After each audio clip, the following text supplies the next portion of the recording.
Okay, so we're going to look at population ecology, and some of this will be review because we went over a little bit of it in class. So things you're going to need to know: how density, dispersion, and demographics can describe a population, the difference between exponential and logistic models of population growth, and how density-dependent and density-independent factors can control population growth. So here we go. Population is the group of individuals of a single species living in the same general area. Density is the number of individuals per area. And dispersion is basically the pattern of spacing between individuals. So for determining population size and density, observation is the act of carefully watching something over time. One way scientists monitor and observe populations is by conducting surveys, where visual surveys can be direct or indirect. So direct surveys are used for species that are easy to follow. In these surveys, scientists watch animals either with the naked eye or tools like binoculars or telescopes. And indirect surveys are used for species that are difficult to track. In this type of survey, scientists search for other signs of its presence, such as feces or recent kills. So they can count every individual, or they can do random sampling, or they can do this method called mark and recapture. Instead of counting each individual in a population in a large study area, scientists sample the population instead. Mark and recapture is a method used by scientists to estimate the population size of mobile organisms. So patterns of dispersal. First, you have up in the left, letter A is clumped, which is most common and near the required source. Individuals may live close together in groups in order to facilitate mating, gain protection, or access to food. An example, as you can see, would be those starfish. Another example would be schools of fish. The second pattern we're going to talk about is uniform, which territoriality and intraspecies competition for limited resources leads to individuals living at specific distances from one another. For example, nesting sites of birds show uniform distance for protecting eggs from other males. And actually what you see over to the left would be your emperor penguins kind of doing the same thing with their eggs, which is interesting because when the emperor penguin when the males get to watch the egg, they clump together and get very, very tight so they can share body heat. But the females, for the most part, display uniform dispersal. And the last one we have is random, where individuals are spread randomly within an area or volume. For example, the three-toed tree sloth that spends most of its life in the canopy of tropical rainforests. The sloth has no competitors and few natural predators, so they kind of just go where they want. And to the left here in letter C, we're just looking at flowers, and they're where they are. I think those are dandelions, so kind of more weeds, but they show random nonetheless. So next we have demography, and that's the study of vital statistics that affect a population size. Additions occur throughout birth and subtractions occur through death. So a life table is an age-specific summary of a survival pattern of a population. So it represents data with a survivorship curve. A survivorship curve is a generalized diagram showing the number of surviving members over time from a measured set of births. By measuring the number of offspring born in a year and following those offspring through until death, survivorship curves give information about life history of a species.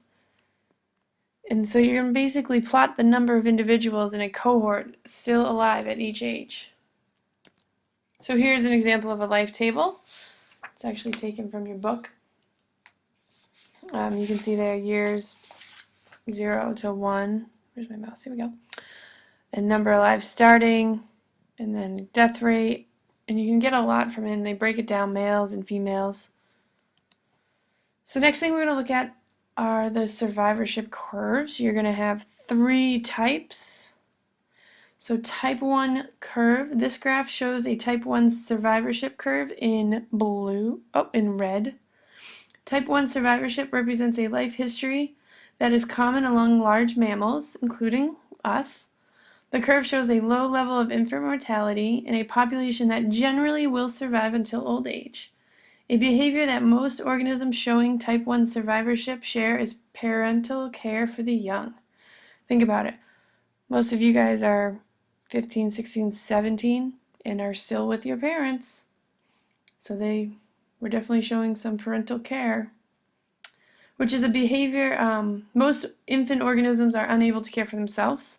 By protecting their young, parents are better able to ensure that their offspring will stay alive until they can survive on their own. For most of you, that will be in next year, 2 years, or unless you're Nick, that will be 3 years when you go off to college. So the next one we have is type 2 curve. Organisms such as birds, small mammals, and some reptiles show a survivorship rate that is roughly equal to all ages of an organism's life. At all times, these species have equal chances of living and dying, whether from a disease or from the result of predation. A type 2 survivorship curve is shown in black on the graph. And the last one we have, which you can't see because the screen's not covering it, but it says type 3 curve. Organisms with type 3 survivorship, shown in blue, have a very high birth rate and also a very high infant mortality rate. Species with type 3 survivorship are generally invertebrates, fish, amphibians, and plants. Many of their offspring will die from predation, but inevitably a few will survive to adulthood and be able to pass their genes on to the next generation. And then it also just says oysters next to type 3, which you have there. So life history is the traits that affect an organism's schedule of reproduction and survival. So there's 3 variables we're going to talk about: age of sexual maturation, how often the organism is going to reproduce, and the number of offspring during each event. Note that these traits are evolutionary outcomes, not conscious decisions by organisms. Right? We don't decide when we're ready to have kids. You have to actually be ready physically to have kids. So Semmelperi is basically considered Big Bang reproduction, where you have many offspring produced at once, and more often than not, the individual is going to die afterwards. Talk about depressing. And these typically occur in less stable environments. An example I can give you is the salmon. Swim upstream, and at the end of its life, has only one chance, one opportunity to reproduce, and then it'll eventually die. Annual plants are like this too. They have one event where one time they will have seeds to spread around the environment, and then after that, they die. So then we have kind of the opposite of that is Iteropary, which instead of one and done event, this is when the organisms have a careful reproductive event, making sure each offspring has a chance for survival. So this is repeated reproduction. There's few but large offspring, and this typically happens in more stable environments. For example, large mammals such as bears, pigs, primates, all of these have a few reproductive moments in their lives. Many have a small litter, so then they take care of their offspring. Plants are like this as well, some plants. They make less seeds or highly specialized seeds so that the seed has an increased chance of surviving. And the critical factor here is survival rate of offspring and repeated reproduction when resources are limited. So here is change in population size, and this is just a simple equation. You take delta n, which is population size, as you guys can see, over the change in time, and then it equals the births during whatever the time was and the deaths during whatever that time was. So that's just how you're going to find the change in population size. To find the per capita birth rate. Now, you were given the equation. We can use the equation to find the average number of births and deaths per individual. And per individual is what they mean by per capita. So here's the example. Find the expected number of birth rates per year in a population of any size.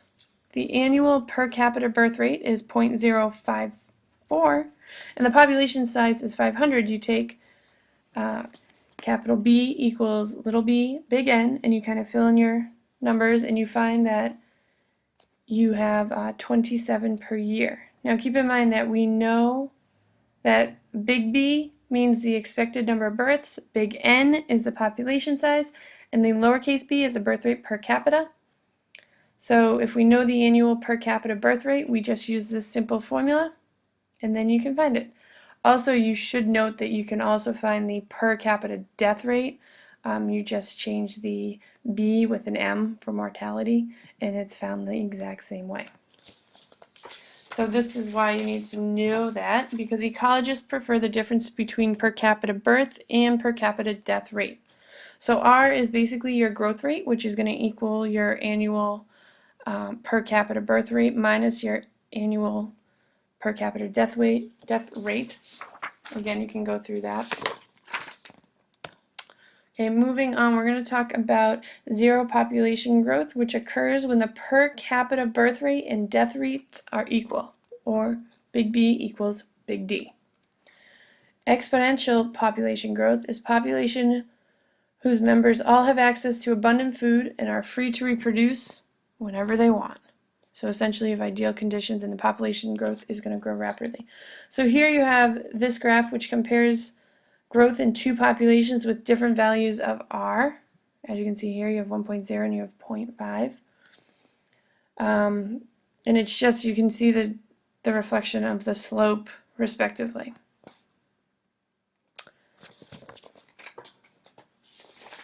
This figure is showing exponential growth of the African elephant populations over in South Africa from 1990 or 1905 through 1965. So we all know unlimited resources are rare. So we have this logistic growth model which incorporates the idea of carrying capacity. Carrying capacity is the maximum amount of resources that an environment can produce or withhold. So then we have this beautiful new equation.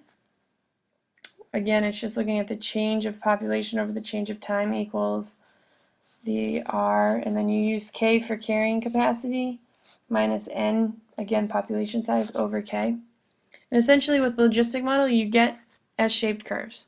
You need to remember, if you see an S-shaped curve like this red one over here, you know automatically is a logistic model. If you see a blue, you know automatically, and it goes straight up, it's exponential growth. Most of the time, / all the time when we're talking about carrying capacity, we're going to be dealing with the logistic model. So here are two examples. We have kind of like the lab you guys did the other day, the paramecium, which shows logistic growth. And then over here, this is our Daphnia, and we'll get to look at Daphnia later in the year. As you can see on the right, the Daphnia population overshoots the carrying capacity of its artificial environment before it settles down to an appropriate stable population size. As we look at the Daphnia, the food becomes limited for population. Reproduction will decline eventually. However, as was the case with these Daphnias, the females use their last bit of energy to reproduce before they ran out of energy, which explains what we have in that picture.